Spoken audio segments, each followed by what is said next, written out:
monde, j'espère que vous allez bien. Aujourd'hui je vais m'adresser aux cosplayers qui voudraient faire de la photo cosplay. Alors oui, la première fois qu'on fait des photos, on ne sait pas trop comment poser, est-ce que je suis bien, est-ce que ça c'est cool, est-ce que ça rendra bien. On se pose beaucoup de questions et aujourd'hui je vais vous apprendre à rendre vos photos plus dynamiques. Parce que oui, une photo où juste tu fais ça, c'est très posé, c'est très statique. Mais par exemple si tu ajoutes un lever de cheveux, un lever de tissu, ça rend tout de suite une photo beaucoup plus jolie, beaucoup plus dynamique. Donc aujourd'hui je vais vous énoncer 6 choses en fait qui permettent de rendre vos photos un peu plus dynamiques. Et voilà, c'est parti. Tout d'abord, pour moi, la première chose qui est importante quand on veut faire une photo dynamique, c'est le lieu. Un lieu qui correspond à ton personnage, car le lieu en lui-même peut devenir un accessoire de photo. C'est ce qui permettra de vraiment rendre ton personnage en avant dans un lieu qui lui ressemble, dans un lieu qui correspond à son univers et qui tout de suite rendra la photo plus réaliste en fait d'une certaine façon, qui représentera bien le jeu vidéo ou le manga ou le film. Et par exemple ton lieu peut lui-même devenir un accessoire pour tes photos. Alors comment ça? C'est un peu bizarre. Par exemple s'il y a de l'eau là où tu shootes, eh bien tu peux tout de suite faire des levées d'eau, tu peux aller dans l'eau, tu peux jouer avec les reflets de l'eau, il y a plein de choses à faire. Évidemment ce n'est pas que aux cosplayers de trouver les idées de photos, les photographes sont là aussi, mais le lieu en lui-même peut vraiment devenir un accessoire. Ensuite évidemment je vais parler de tes accessoires. Ça peut être ton épée si tu en as une, ça peut être ton bouclier, ça peut être ta lance, bref, si tu as un accessoire pour ton cosplay, eh bien celui-ci peut beaucoup jouer pour l'ambiance de tes photos. Par ailleurs, à l'avance, pour votre shooting, vous pouvez aussi prévoir des accessoires pour celui-ci. Ça peut être des plumes, ça peut être des pétales de rose, ça peut être des fumigènes, ça peut être des bulles, ça peut aussi être des feuilles que tu vas ramasser par terre et les lancer pour un meilleur rendu. Ça peut être des néons que tu as apportés. Bref, il y a beaucoup d'accessoires possibles pour un shooting. N'hésitez pas à y réfléchir vraiment à l'avance. Personnellement, comme ça, j'ai pu acheter plusieurs petites choses sur AliExpress pour 1 euro, 2 euros. J'ai acheté des fausses plumes, j'ai acheté des pétales de fleurs, des fausses fleurs, etc.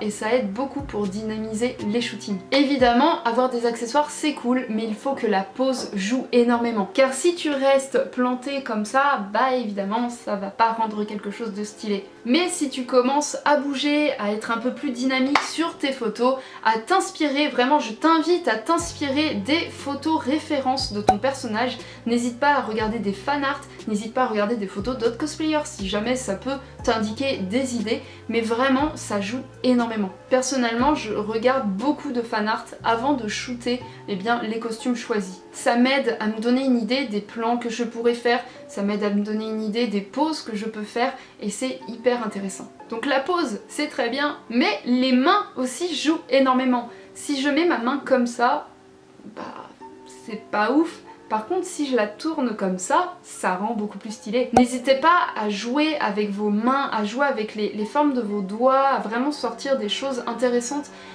N'hésitez pas à regarder, je pense notamment aux photos de Lily on the Moon et Nikita à ce niveau. Elle joue beaucoup avec les mains, avec la façon de poser avec les mains et je trouve ça hyper intéressant. Tout de suite ça donne un aspect à la photo, ça donne quelque chose, ça la rend plus vivante et je trouve ça hyper intéressant. Aussi je vais vous parler de vos tissus parce que oui, qui dit cosplay dit tissu et il se peut que vous ayez une cape, peut-être une traîne, quelque chose et vous pouvez jouer avec ce tissu. Peut-être le mettre en arrière comme vos cheveux, les balancer dans le vent. Vous avez beaucoup de choix avec le tissu, vous pouvez même apporter vous-même vos propres tissus pour peut-être les shooter. Je pense récemment j'ai shooté une miss donc dans l'eau en fait et on avait amené des tissus exprès pour la shooter dans l'eau donc avec toute une ruée de tissus autour d'elle, c'était magnifique, ça rendait hyper bien pour les photos. Et par ailleurs aussi quand je l'ai shooté en robe, donc c'est pareil, on avait fait beaucoup de lancers de robes, on l'avait fait tourner sur elle-même, on avait fait des lancers de tissu en l'air au-dessus d'elle, vraiment c'était hyper sympa et comme quoi juste un tissu, juste un costume peut tout de suite rendre le shooting plus dynamique. Évidemment c'est pas le cas de tous les costumes, un écolier par exemple basique habillé en noir ne pourra pas faire ce genre là, mais vous pouvez toujours apporter des tissus pour jouer avec, peut-être vous donner des idées de photos avec. Enfin j'ai envie de parler de posture parce que tout à l'heure j'ai parlé de comment se tenir par exemple pour les photos, mais vous avez aussi l'occasion aussi, on n'y pense pas forcément, de par exemple vous asseoir ou vous allonger. Parce que oui, on n'y pense pas toujours, hein, on est souvent là, debout, à faire nos photos. Mais si vous vous allongez, si vous vous asseyez, ça peut aussi rendre des choses très jolies. Donc oui, je le dis parce qu'on n'y pense pas forcément. Donc voilà, j'ai illustré cette vidéo avec pas mal de photos que j'ai pu prendre moi-même, parce que oui, je fais de la photo dans mon temps libre, mais aussi des photos que j'ai pu faire de mes propres costumes. Voilà, n'hésitez pas. Hop là, évidemment, je fais pause sur cette vidéo parce que j'ai envie de mieux vous l'illustrer avec peut-être plus de photos afin de vous donner quand même plus d'idées sur ce que je dis, évidemment, comme le lancer de feuilles, les néons, les lancers de cheveux, bref, aujourd'hui on va illustrer pas mal de choses avec des photos. Parce que oui, avec Photoshop aujourd'hui il est très facile de faire des photomontages qui donnent un effet de dynamisme, mais moi je parle bien de photos complètement brutes qui donnent déjà son propre effet dynamique. Alors je parlais tout d'abord de lancer de tissu. J'ai beaucoup travaillé avec Marissa, donc une miss que j'ai photoshootée cet été. Donc elle avait des tenues avec lesquelles on pouvait jouer énormément avec les tissus et c'est ce qu'on a fait sur pas mal de photos. Donc comme vous voyez, ça peut être un simple lancer de tissu vers l'arrière comme vers le haut, un tissu dans l'eau, vraiment les lancers de tissu c'est toujours pratique, et ce aussi si vous portez un costume qui a beaucoup de tissu. Donc ça peut être, je vais prendre mon exemple avec Noctis, avec le manteau que j'ai souvent lancé en arrière. Évidemment tu peux rajouter du Photoshop autour pour donner encore plus d'idées, mais voilà, les vêtements jouent énormément. J'ai eu aussi ma Violet Evergarden avec laquelle j'ai beaucoup fait de lancers de robes. Ça donne un effet beaucoup plus vivant à la photo en fait. Pareil pour Sorcy Cosplay que j'ai pu shooter cet été aussi, avec sa grande cape qu'on a pu lancer un peu dans tous les sens, que ce soit sa cape, que ce soit ses cheveux, car oui aussi les lancers de cheveux ça joue énormément. J'ai pu avoir l'exemple avec ma Miku, parce que oui, Miku a des grandes couettes et c'est très facile de faire des lancers de cheveux. Et évidemment vous avez plusieurs façons de faire des lancers de cheveux.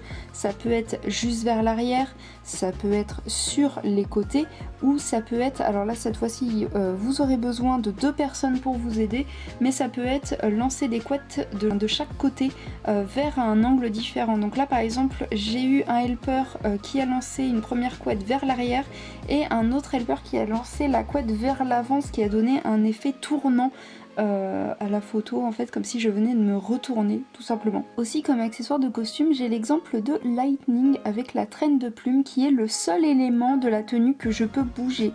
Alors c'est ce que j'ai fait, et au montage par exemple j'ai rajouté des plumes qui donnent un effet un peu plus vivant encore. Exemple aussi avec un shooting fait avec Sohan et Onikun comme photographe. Là on a joué avec les feuilles qui se trouvaient tout simplement par terre. Donc on avait des helpers qui étaient là et qui ont tout simplement lancé les feuilles pour le moment de la photo, ce qui donne tout de suite un effet plus vivant encore une fois. Récemment j'ai pu aussi acheter des fumigènes pour tester les photos fumigènes. Alors évidemment c'est un matériel qu'on ne peut acheter que lorsqu'on est majeur, hein, je le répète. Là on a joué donc avec les fumigènes. Ça a été une expérience super sympa et ça donne énormément de dynamisme à une photo, même si on ne bouge pas forcément, c'est la fumée qui fait tout pour nous clairement, et je trouve ça génial de travailler avec du matériel comme ça. Par ailleurs je vous ai aussi parlé de lieux qui pouvaient donner du dynamisme. J'ai un exemple ici avec Noctis. Donc il y avait des fontaines ce jour-là et j'ai pu jouer avec les fontaines qui étaient présentes sur place pour donner un effet qui bouge en fait à la photo. En juste tapant dedans avec l'épée, ça a donné un effet de gouttes d'eau qui virevoltent partout. D'ailleurs n'hésitez pas à jouer aussi avec peut-être des sprays pleins d'eau, ça peut aider au niveau des photos à donner un effet. Je l'ai fait récemment avec mon OC. Et voilà, donc vraiment n'hésitez vraiment pas à jouer, que ce soit avec vos tissus qui sont sur vous, avec des accessoires ramenés sur place exprès pour vos photos. Vous pouvez créer énormément de choses, n'hésitez pas à réfléchir et vous servir de votre environnement. Si vraiment vous cherchez de l'inspiration, n'hésitez pas à regarder des fanarts, surtout de vos personnages en question, parce que ça peut vraiment beaucoup vous aider, vous inspirer pour vos photos. Si jamais vous avez des soucis pour les poses des photoshoots, j'ai déjà fait une vidéo là-dessus il y a genre 3 ans je pense 3-4 ans en arrière. Donc j'avais fait sur des personnages kawaii, des personnages badass, masculins, etc. J'avais vraiment pris le temps de faire ça. Je sais qu'il y a Swan aussi qui a fait ça sur sa chaîne il n'y a pas très longtemps, donc vraiment n'hésitez pas à aller regarder des vidéos comme ça, des idées de poses pour les photoshoots. C'est très intéressant, ça apprend beaucoup aussi. Personnellement c'est comme ça aussi beaucoup que j'ai appris pour mes propres photos. Sur ce, c'était Kasuke, je vous laisse ici, j'espère que cette vidéo vous aura aidé. Bye bye.